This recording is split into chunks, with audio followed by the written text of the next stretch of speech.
हमारे channel inspire teacher में आप सभी लोगों का स्वागत है। लास्ट क्लास में हमने मौलिक अधिकारों के ऊपर बात की थी, जिसमें हमने पहला मौलिक अधिकार समानता के अधिकार के ऊपर विस्तार से पढ़ा था। उस वीडियो का लिंक हम इस वीडियो के डिस्क्रिप्शन बॉक्स में दे देंगे, जहां से आप उस वीडियो को देख सकते हैं। आज हम दूसरा स्वतंत्रता का अधिकार पढ़ने जा रहे हैं, तो आइए देखते हैं। स्वतंत्रता का अधिकार हमारा जो है अनुच्छेद 19 से लेकर 22 तक में दिया गया है। 19 अनुच्छेद को हमने 6 भागों में बांटा है। आइए देखते हैं। पहला हमारा है भाषण एवं व्यक्ति की स्वतंत्रता का अधिकार, जो 19(1)(a) में दिया गया है। भाषण एवं अभिव्यक्ति मतलब कोई भी व्यक्ति के अंदर जो बोलने की इच्छा है, अपने विचारों को प्रकट करने की है, वो कोई भी व्यक्ति उस विचारों को प्रकट कर सकता है। इसमें जो है राज्य कोई हस्तक्षेप नहीं कर सकता है।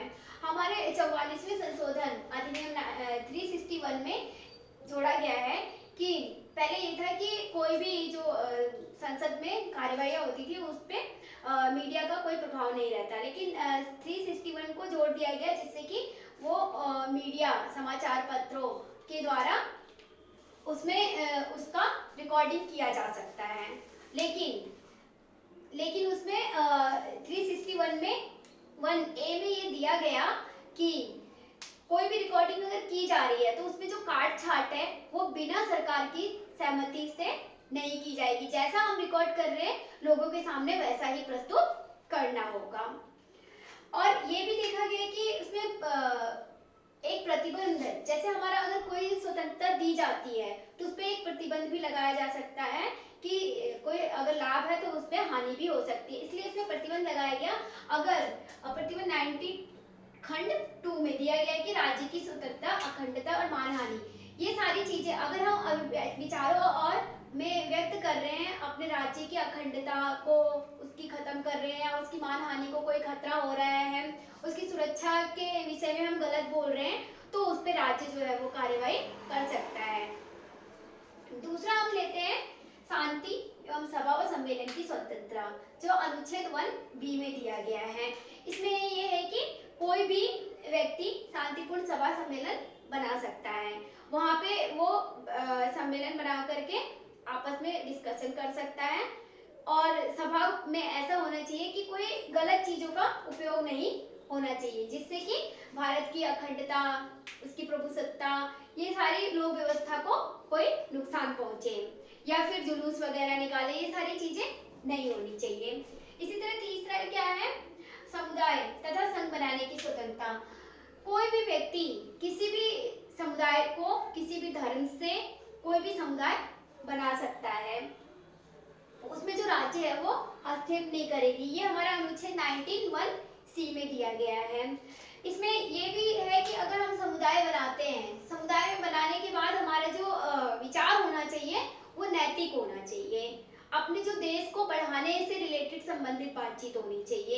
ये नहीं कि अपने देश की गरिमा को कम करना है या फिर दूसरी बाहरी देशों के लोगों से बातचीत करके और अपने देश को नुकसान पहुंचाना है। इस तरह का सभा सम्मेलन नहीं है। अगर राज्य को दिखता है कि इस तरह के सभा सम्मेलन हो रहा है जो बाहरी देशों से हमारे देश को खतरा है, तो वो वहां पे उसको दंडित किया जा सकता है, राज्य उसमें हस्तक्षेप जरूर करेगा।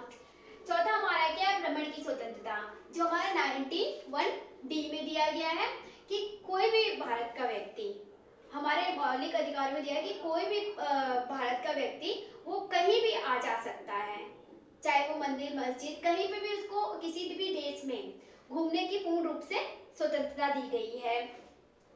और इसमें ये भी दिया गया है कि अगर स्वतंत्रता है तो हमारा जो हित होना चाहिए, सामान्य हित, अनुसूचित जाति जनजाति, एक तरह के उनके हित के ऊपर बात की गई है। अगर वो भ्रमण कर रहे हैं और वो राज्य के विरुद्ध हो रहा है, हमारे देश के विरुद्ध, उनका जो आना जाना है किसी गलत काम के लिए भ्रमण हो रहा है, तो वहां पे राज्य जो है हस्तक्षेप करेगा कि इससे क्या होगा, हमारे जो जनता है उसके हित में प्रतिबंध लगाने में है कि जनता के हित में कार्य होना चाहिए। अगर जनता के हित में कार्य नहीं हो रहा है और हमारे जो अनुसूचित जाति और जनजाति के लोग हैं उनको किसी तरह की परेशानी हो रही है, तो सरकार एक विशेष रूप से उस पर हस्तक्षेप करेगी। पांचवा हमारा है आवास की स्वतंत्रता। कोई भी व्यक्ति कहीं पे भी उसे रहने की स्वतंत्रता है, लेकिन ऐसा नहीं हो सकता है कि किसी दूसरे के साथ, किसी जो बाहर के लोग हमारे आक्रमण या फिर इन लोगों के साथ जो हमारे देश को खतरा पहुंचाते हैं, उन लोगों के साथ वो रहे, तो इस तरह से नहीं हो सकता है। आवास की स्वतंत्रता जो है 19(1)(e) में दिया गया है। इसमें भी हम ये देखते हैं कि हमारे जो व्यक्ति रहने वाला है वो भी सामान्य हित में कार्य करे और अनुसूचित जनजाति इन सबका ध्यान रखे। हमारा 6 है उपजीविका, व्यापार या कारोबार की स्वतंत्रता, जो हमारा अनुच्छेद 91(g) में दिया गया है। इसमें यह है कि कोई भी व्यक्ति कोई भी व्यापार या कारोबार शुरू कर सकता है, उस पे राज्य जो है वो कोई भी हस्तक्षेप नहीं करेगा। अभी हम जीवन की सुरक्षा एवं व्यक्तिगत स्वतंत्रता, जो अनुच्छेद 20 से 22 तक दिया गया है, उसका हम अध्ययन करते हैं। पहला, जीवन की सुरक्षा से हमें ये संबंध है कि हम अपने जीवन को किस प्रकार से सुरक्षित करते हैं, उसके नियमों और कानूनों के बारे में देखते हैं।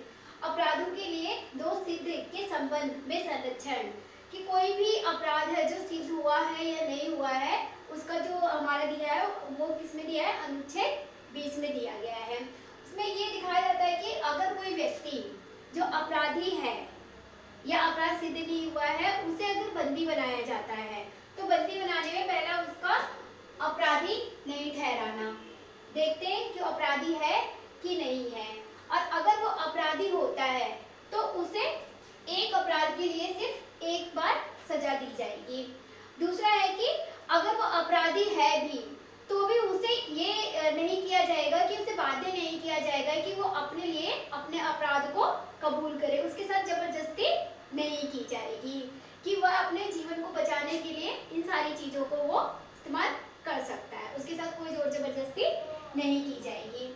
दूसरा हम देखते हैं कि जीवन तथा दैहिक स्वतंत्रता का संरक्षण, जो अनुच्छेद 21 में दिया गया है। इसमें है कि जैसे कि 44वें संशोधन में 1979 में जीवन तथा व्यक्तिगत, हमारा ये दिया गया है कि दैहिक स्वतंत्रता, जो जीवन की स्वतंत्रता है, वो सबसे ज्यादा महत्वपूर्ण रखती है हमारे मौलिक अधिकारों में।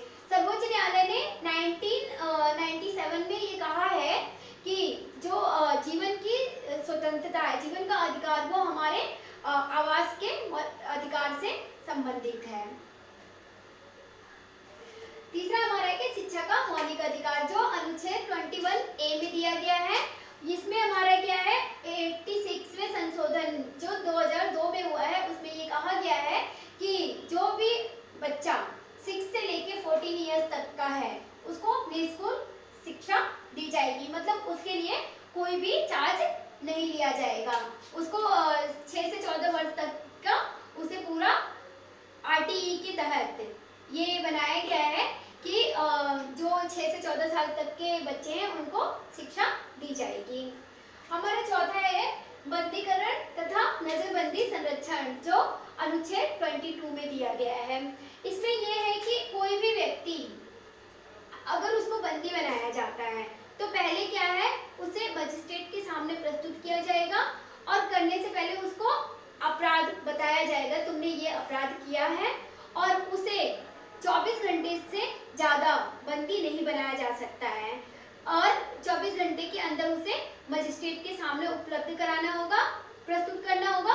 अगर मजिस्ट्रेट उसको बोलता है कि ये अपराध नहीं है तो उसे छोड़ दिया जाएगा, नहीं तो उसको आगे के लिए बंदी बनाया रखा जा सकता है अगर उसका अपराध सिद्ध होता है तो। लेकिन इसमें अपवाद ये है कि ये सारी चीजें अगर कोई विदेशी शत्रु है जो देश का नागरिक है, उसके लिए ये चीजें जो है वो लागू नहीं होंगी। से निवारण निरोध के अंतर्गत बंदी बनाया गया है, मतलब उसको बंदीकरण में हमारा रख लिया गया है कि उसको शक है कि हाँ वो वहाँ का मतलब कुछ उसमें शंका सिद्ध होती है तो उसे निवारण निरोध के अंतर्गत रखा जाता है। लेकिन अगर वो भारतीय है तो उसको 24 घंटे के अंदर उसको बताया जाएगा तुम्हारा ये अपराध है, उसको मजिस्ट्रेट के सामने प्रस्तुत किया जाएगा 24 घंटे के अंदर, तो उसको इससे ज्यादा नहीं रख सकते हैं। बाकी हमारा पांचवा क्या है, निवारक नजरबंदी, जो अनुच्छेद 22 में दिया गया है। इसमें क्या है, अपराध से पहले अपराध को बताना, कि अगर कोई व्यक्ति पे ये हमारा है कि ये किसी गलत काम में लगा हुआ है, आपको शक है कि हाँ ये गलत काम कर रहा है, तो उसको नजरबंद कर लिया जाएगा, कि उस पे लोगों द्वारा नजर रखी जाएगी कि वो क्या क्या काम कर रहा है, क्या नहीं कर रहा है। तो इसमें क्या है कि उसे 3 महीने तक ऐसे करके रखा जा सकता है।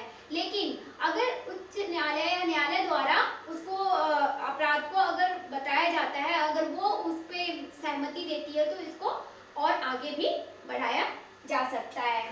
लेकिन ये सारी चीजें भी है, अगर विदेशी नागरिक या कोई हो तो उसमें भी ये चीजें लागू नहीं होती। इसके साथ हमारा मौलिक अधिकार, स्वतंत्रता का अधिकार समाप्त होता है। उम्मीद करती हूँ कि आप लोगों को मेरी वीडियो पसंद आई होगी। अगर मेरी वीडियो पसंद आती है तो लाइक एंड सब्सक्राइब जरूर कीजिएगा। धन्यवाद।